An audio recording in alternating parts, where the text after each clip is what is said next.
Hello student. आज हम ठोस आकृतियों के पृष्ठीय क्षेत्रफल एवं आयतन में प्रश्नावली 5 का प्रश्न देखने वाले हैं। सबसे पहले आपको धनतेरस की हार्दिक शुभकामनाएं। आप दीपावली के त्यौहार मनाइए, खुशियां मनाइए, परंतु ध्यान रखिए फटाके जलाते समय जो है सावधानी से जलाएं ताकि कोई दुर्घटना के शिकार न हो। मैं हूं परमानंद पटेल, स्वागत है आपका आपके अपने चैनल पी.एन. पटेल क्लासेस पर। तो आइए देखते हैं प्रश्नावली 5 का प्रश्न। प्रश्न चौथा हम लोग देखने वाले हैं। गोलाकार शीशे के एक बर्तन की बेलनाकार गर्दन 4 सेंटीमीटर लंबी एवं 2 सेंटीमीटर व्यास वाली है। गोलाकार भाग का व्यास 6 सेंटीमीटर है और उसमें भरे हुए पानी की मात्रा ज्ञात कीजिए। तो यहां पर जैसे देखते हैं कि यहां पर एक गोलाकार शीशे का एक बर्तन है बोला गया है। तो सबसे पहले तो हम बना लेते हैं एक गोलाकार बर्तन। ये आपका गोलाकार बर्तन हो गया। यहां पर थोड़ा सा चपटा बनेगा तो ध्यान नहीं देंगे। ये हो गया आपका गोलाकार बर्तन। गर्दन 4 सेंटीमीटर लंबी। अब इसका जो है ये गोलाकार बर्तन का ये गर्दन बना देते हैं। ये है 4 सेंटीमीटर लंबी, यानी कि यहां से यहां तक का कितना है, ये 4 सेंटीमीटर है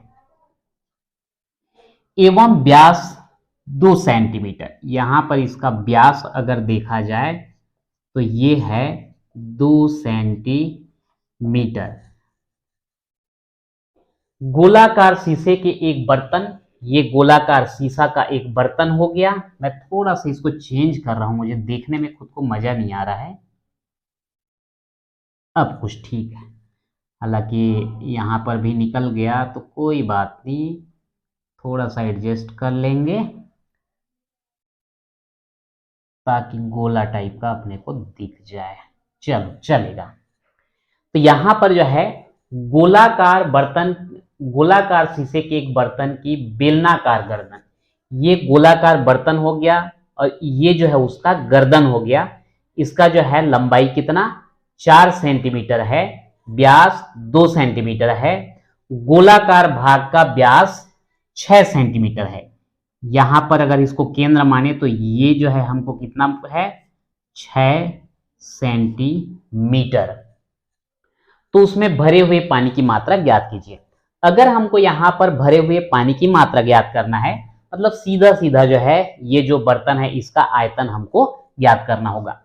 तो इसमें हमारा 2 पोर्शन हो जाता है। यहां से अगर इस तरफ की बात करें तो बेलन की आकृति होगा और ये नीचे जो है गोला की आकृति होगा। तो इसको हम 2 पार्ट में बांट देते हैं। तो यहां पर हम लिख देंगे बेलनाकार गर्दन की त्रिज्या r हो तो 2r इक्वल 2 सेंटीमीटर है ना। यहां पर बोला गया है व्यास 2 सेंटीमीटर है, त्रिज्या r है तो व्यास 2r हो जाएगा। तो 2r इक्वल 2 सेंटीमीटर, तो r इक्वल कितना हो जाएगा, 1 सेंटीमीटर। ये हमको त्रिज्या मिल गया। और इसका ऊंचाई कितना दिया गया है, ऊंचाई h बराबर दिया गया है 4 सेंटीमीटर। तो हम क्या करेंगे, यहां पर बेलनाकार गर्दन का आयतन। अब चूंकि बेलनाकार बोल दिए हैं यानी कि हमको बेलन का आयतन लेना पड़ेगा। और बेलन का आयतन क्या होता है, पाई आर स्क्वायर एच। पाई के मान को जैसे का वैसे रहने दें, आर का मान रख देंगे 1 इसका वर्ग और एच का कितना है 4। तो ये 1 का वर्ग 1 आएगा, 4 से गुणा करोगे 4 आएगा। तो ये 4 पाई, चूंकि आयतन है इसलिए हम इसको क्या लिख देंगे, घन सेंटीमीटर। उसके बाद यहां पे जो गोलाकार भाग लिया गया है इसका व्यास 6 सेंटीमीटर है। गोलाकार बर्तन की त्रिज्या, हालांकि मैं यहां दोनों को सेम ले लेता हूं लेकिन अलग लेना चाहिए। गोलाकार बर्तन की त्रिज्या कैपिटल आर हो तो व्यास 2r इक्वल 6 सेंटीमीटर हो जाएगा। तो r का कितना आएगा 6/2 यानी कि 3 सेंटीमीटर हो जाएगा। तो यहां पर लिखेंगे गोलाकार बर्तन का आयतन क्या आएगा, गोले का आयतन होता है 4/3 पाई आर क्यूब। तो यहां पे 4/3 पाई को रहन दो और r का मान यहां पर कितना है 3 का घात 3 हो जाएगा। तो 4/3 गुणित पाई गुणित यहां पर r का घात 3 है तो 3 बार लिख देंगे। एक तो कैंसिल हो जाएगा एकम एकम करके, तो यह हमको कितना मिलेगा 3 तिया 9 और 9 चौक 36।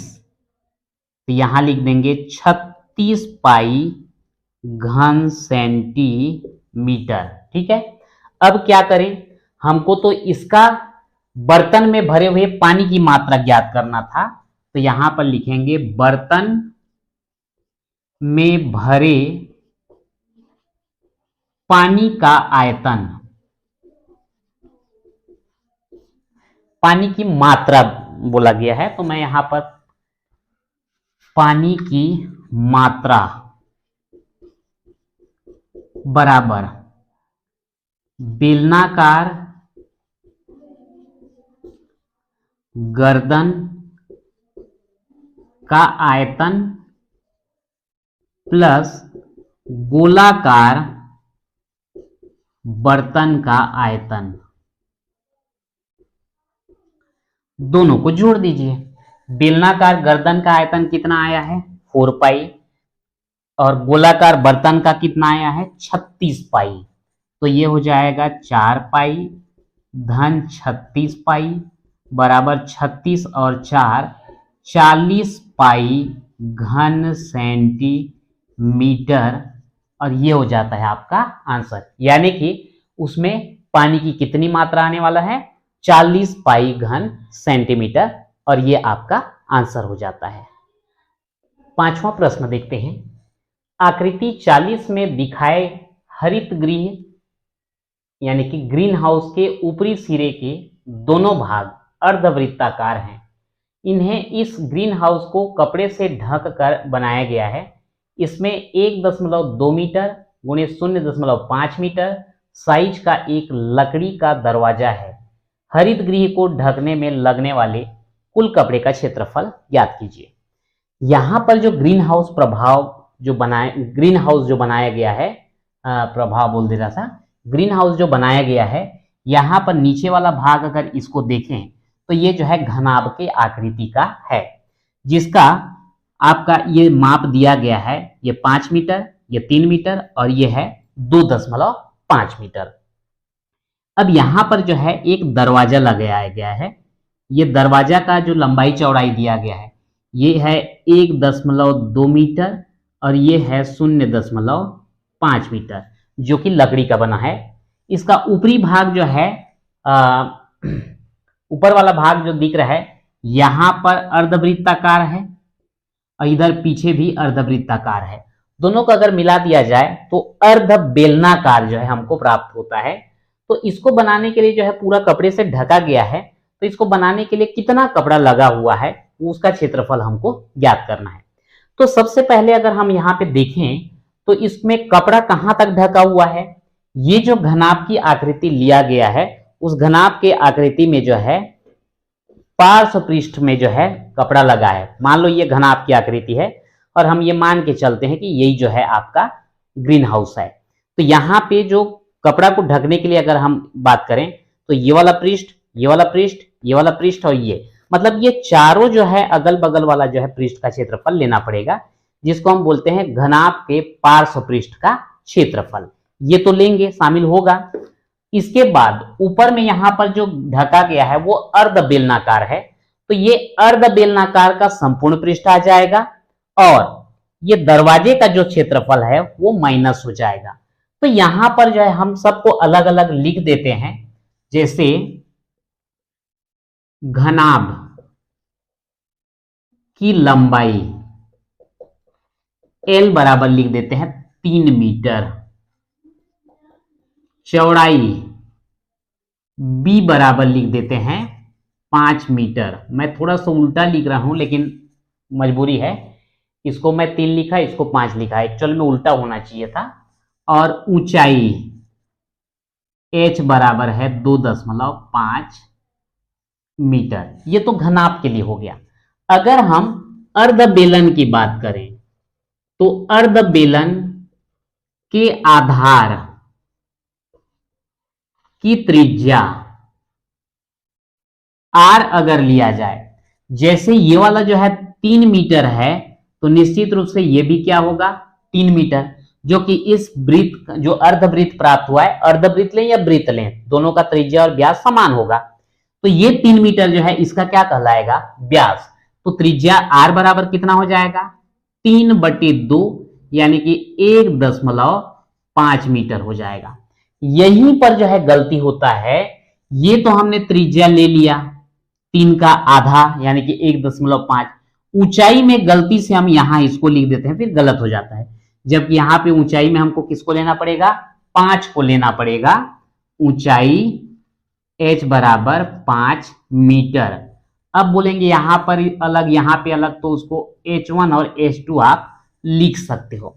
अब यहां पर हम लिख सकते हैं ग्रीन हाउस बनाने के लिए प्रयुक्त कपड़े का क्षेत्रफल बराबर हो जाएगा घनाभ के पार्श्व पृष्ठ का क्षेत्रफल। मैं 2 लाइन में लिख रहा हूं ताकि गड़बड़ ना हो। ये घनाभ के पार्श्व पृष्ठ का क्षेत्रफल, उसके बाद ये जो हमको अर्धबेलन मिल रहा है, अर्धबेलन का संपूर्ण पृष्ठ,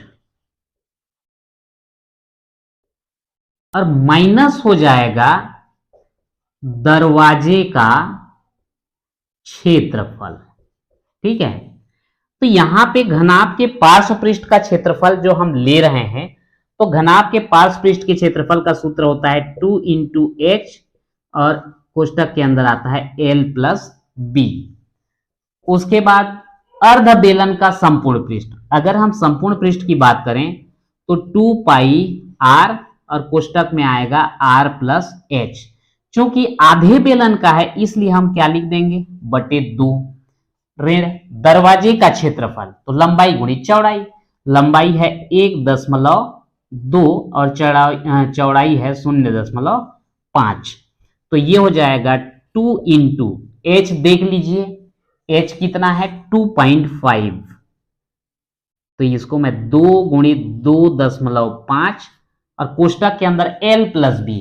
L कितना है 3, B कितना है 5, धन ये तो कट गया, पाई का मान हो जाएगा 22/7, R का मान हो जाता है 1.5, यहां पर 1.5, H की जगह कितना हो जाता है 2πr R + H। यहां पर हम बेलन की बात कर रहे हैं, तो बेलन के लिए जो है आपका क्या होगा 5 है 5, तो यहीं पर गलती होता है। एक काम करते हैं, इसको H1 और यहां पर H2 लिख देते हैं, फिर गलती नहीं होगा। इसका हम गुणा कर देते हैं तो सीधा कितना आ जाएगा 12×5 = 60, दशमलव के बाद 2 अंक यहां पे, तो यहां आ जाएगा 0.60। अब यहां पर मैं गुणा भाग नहीं कर रहा हूं, अगर आप गुणा करते हैं तो इतने का मान मिलता है हमको 40। इसका अगर हम गुणा भाग करते हैं तो आता है 30.6 और लास्ट वाला जो है -0.6। अगर हम इसमें इसको घटाएं तो 30, तो 40 धन 30 बराबर आ जाता है 70। क्या है ये क्षेत्रफल, तो हम यहां लिख देते हैं वर्ग मीटर, और ये हो जाता है आपका आंसर। तो इस प्रकार से जो है ठोस आकृतियों के पृष्ठीय क्षेत्रफल एवं आयतन में प्रश्नावली 5 और 7 में ये चैप्टर जो है कंप्लीट होता है। फिर से आपको एक बार जो है धनतेरस की बहुत बहुत बधाई। तो आज के वीडियो में इतना ही, मिलते हैं नेक्स्ट वीडियो में।